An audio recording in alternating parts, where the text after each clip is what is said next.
So vision. Well, how do you develop a vision? Well, you might want to think about how would you like your life to be? So we could make this practical. We say, this is how you bring heaven down to earth.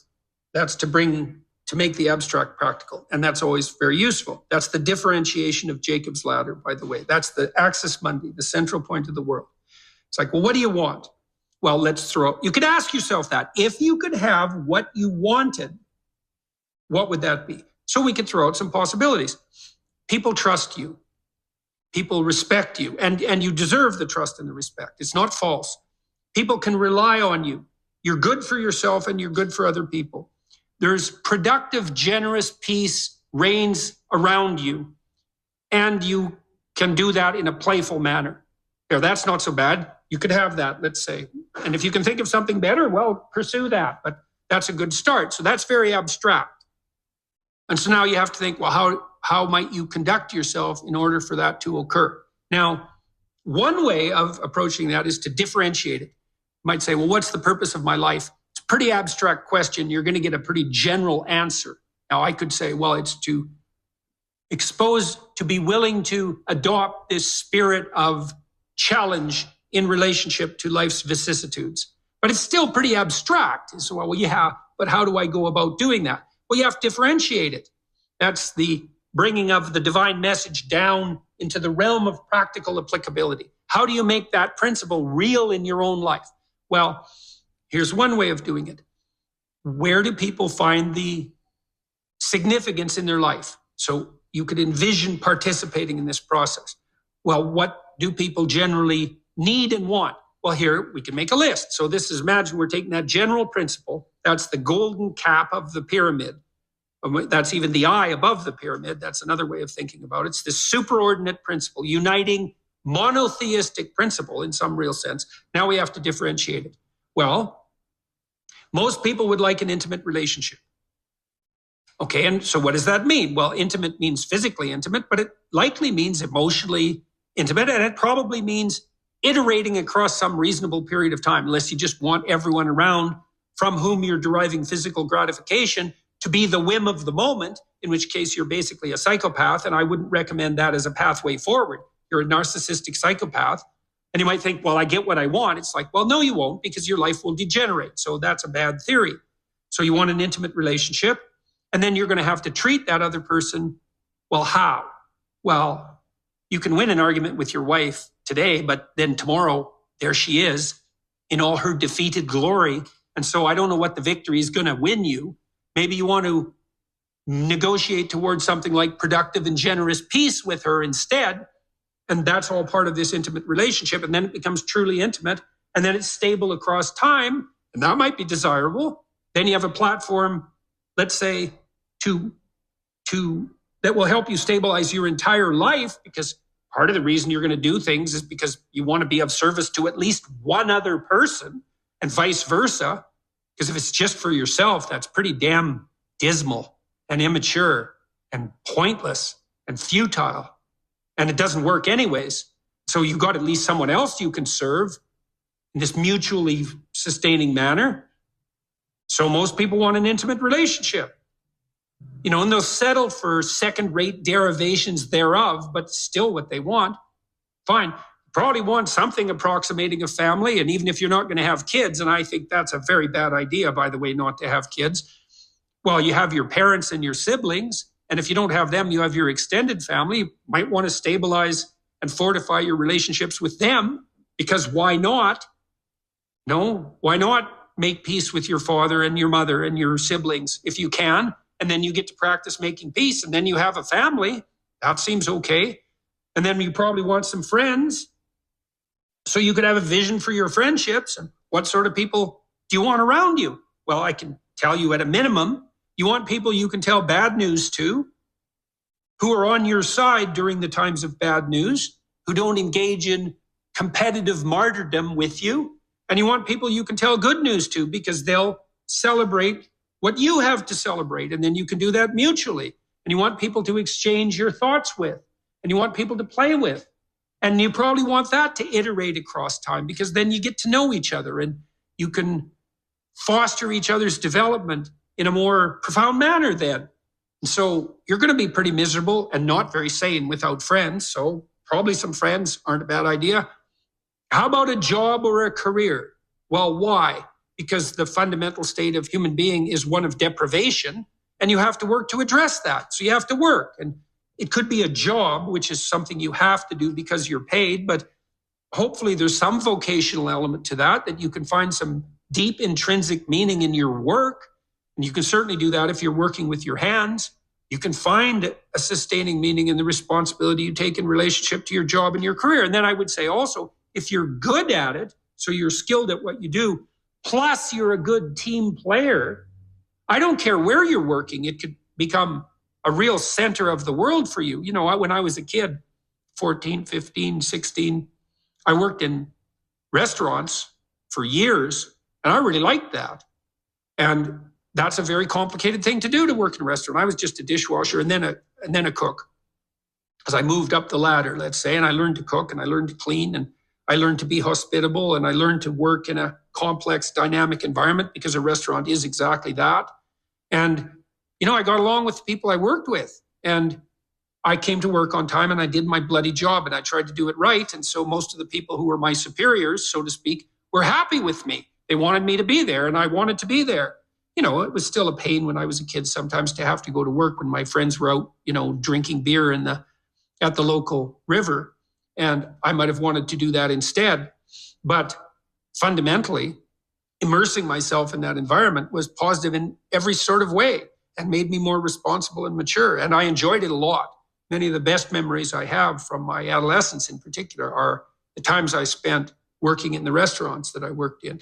And you can do that in a masterful manner. You know, there are great restaurants where you walk in and everything's perfect. It's so hospitable. Everyone is treating everyone else extremely well. The food is of immense quality. Like, that's a paradisal place.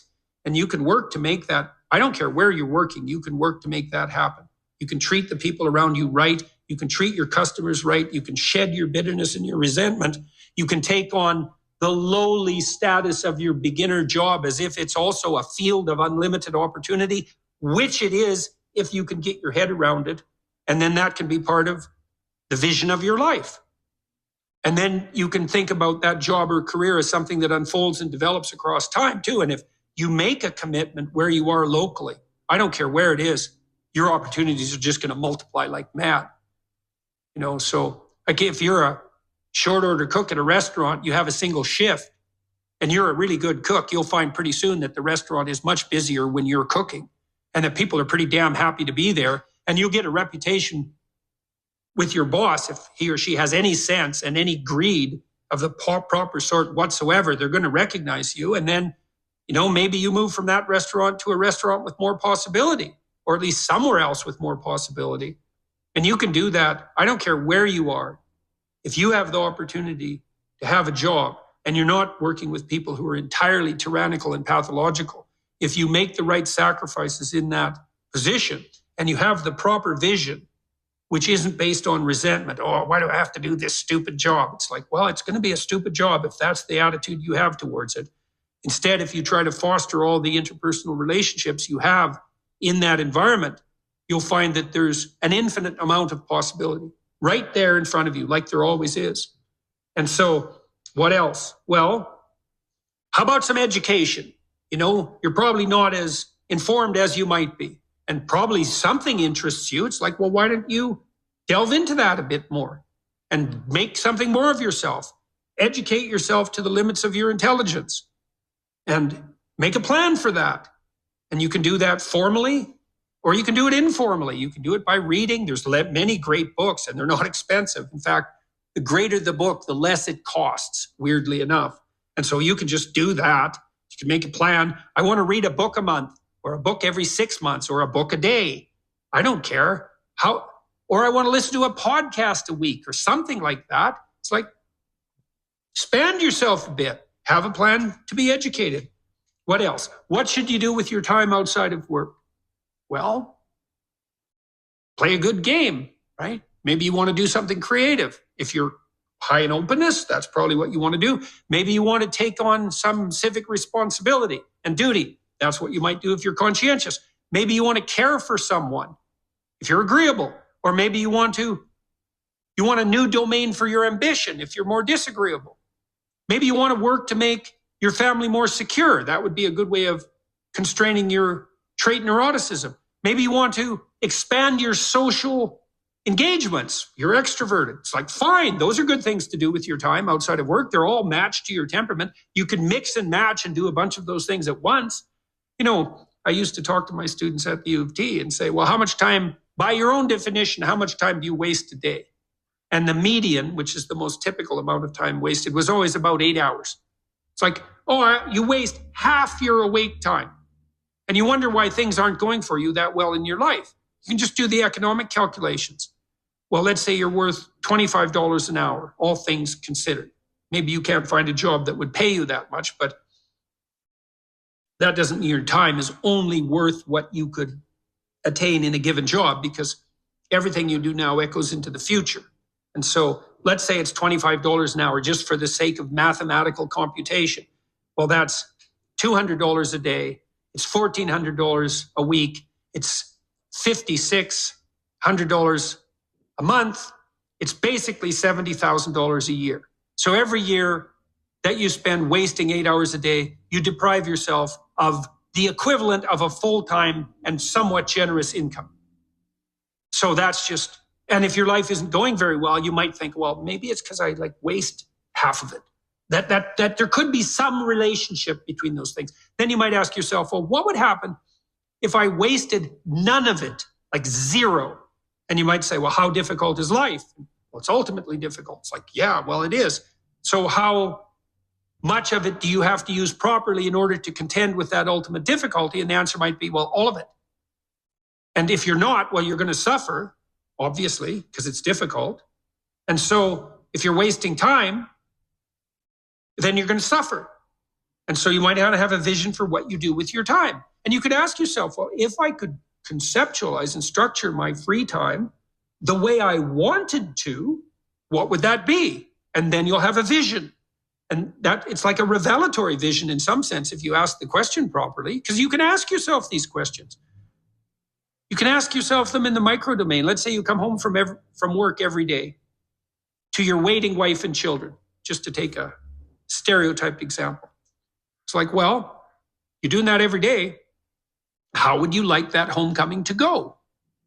If you could have it the way you wanted it to be, it's like, what would you like your wife? How would you like your wife to welcome you when you returned home? And then you could sit down and talk to her. It's like, I come home every day. That's every day. That's like 15 minutes of every day. That's an hour a week. It's 50 hours a year. It's 1 work week. It's 2% of my life. It's like, how do I want to be welcomed when I come home? And your wife might say, well, how do I want you to welcome me when you come home? And you might think, yeah, well, maybe we could get both of those right together. And then we could be welcomed in a way that was really good for both of us. What would that look like? Well, I'm tired when I get home. And she might say, well, I'm tired too, because I've been taking care of the kids all day. And he might say, well, I don't want to hear about every problem that happened at home the second I get in. And she might say, well, I don't want to hear about all your problems at work right away either. It's like, okay, but we do need to talk through the problems. It's like, yeah, that would be helpful. So, when I come home, why don't I say, honey, I'm home, and why don't you come and give me a hug? And why don't we notice for a moment that we're happy to be together, which is why we got married to begin with. And we could appreciate the fact that we're together. And then maybe we could have something to eat, and we can figure out how to arrange that.